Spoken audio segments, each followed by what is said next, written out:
Hello guys, namaste, welcome to my channel. ఇప్పుడు chicken dum biryani without basmati rice ఎలా చేయాలో చూసుకుందాం.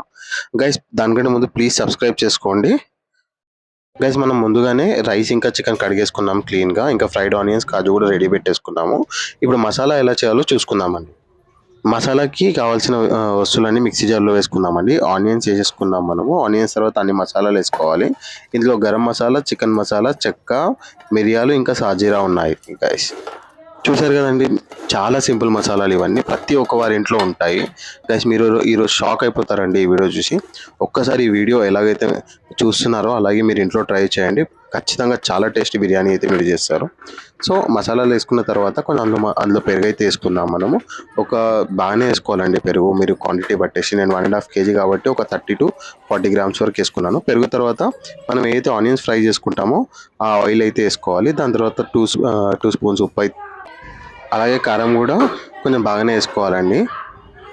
నేనైతే మా ఇంట్లో కారం ఎక్కువ తింటారు కాబట్టి కొంచెం ఎక్కువనే వేసేసాను.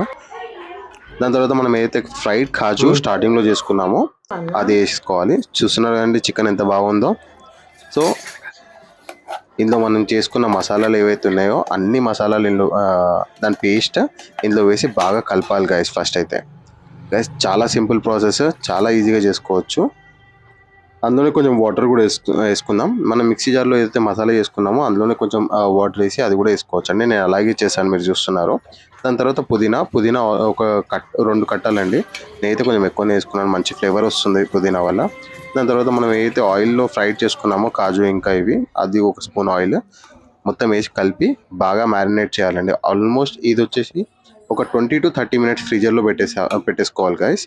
ఎంత మ్యారినేట్ చేస్తే అంత టేస్ట్ వస్తుందండి. సో గైస్, ప్లీజ్ సబ్స్క్రైబ్ కూడా చేసుకోండి అలాగే.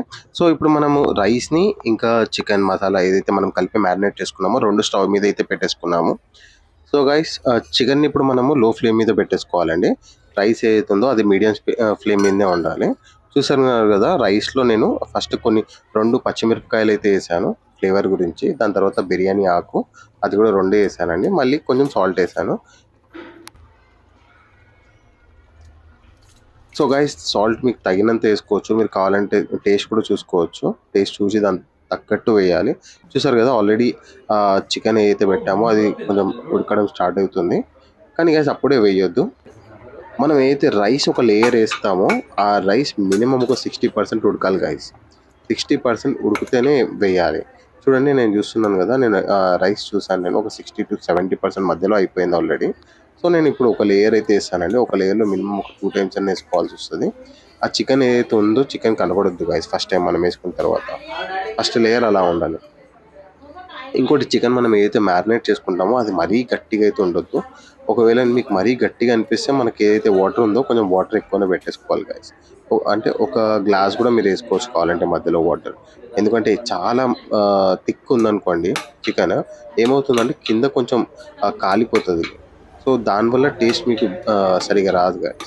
అంటే మీకు తెలుస్తూ ఉంటుంది. ఫస్ట్ టైం కాకుండా సెకండ్ టైం మీకు ఇంకా ఎక్స్పీరియన్స్ వస్తే బాగుంటుంది. సో ఏదైతే ఫస్ట్ లేయర్ మనం కంప్లీట్గా వేసేసుకున్నాం, దాని తర్వాత గీ అయితే వేసుకుంటున్నాను నేను నా ఫ్లేవర్ గురించి.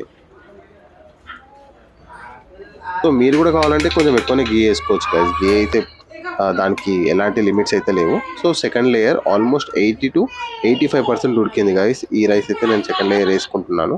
మళ్ళీ same process repeat. Second layer complete చేసుకున్నాను, దాని తర్వాత మళ్ళీ గీ వేసుకున్నాను గైస్. ఈసారి ఆల్మోస్ట్ అన్నం ఉడకాలండి. మొత్తం అన్నం అయిపోయిన తర్వాతనే థర్డ్ లేయర్ అనేది మనం వేయాలి. థర్డ్ లేయర్లో మొత్తం కంప్లీట్ అన్నం వేసేసుకోండి గైస్. చూస్తున్నారు కదా, నేను ఇప్పుడు మొత్తం కంప్లీట్గా వేసేసుకున్నాను అన్నం అయితే. దాని తర్వాత సేమ్ మళ్ళీ అదే ప్రాసెస్ రిపీట్. మళ్ళీ కొంచెం గీ వేసుకుంటున్నాను నేను. గీ చాలా బాగానే వేసుకోవాలండి, మీకు మంచిగానే ఉంటుంది. గీ ఎంత వస్తుంది ఆల్మోస్ట్ నాకు 200 to 300 grams గీ అయితే అయిపోయింది బిర్యానీకి. సో అందులో మనం లాస్ట్లో కొంచెం ఆనియన్స్ అయితే పెట్టుకొని దాని మీద కొంచెం వెయిట్ పెట్టి ఒక 15 minutes హై ఫ్లేమ్ మీద 4 sides కాల్చి బిర్యానీ రెడీ. అంతే గాయ్స్, చూడండి ఎంత బాగా వచ్చిందో బిర్యానీ అయితే. చాలా పొడిగా బాగా ఉందండి, చాలా టేస్టీగా ఉంది. ప్లీజ్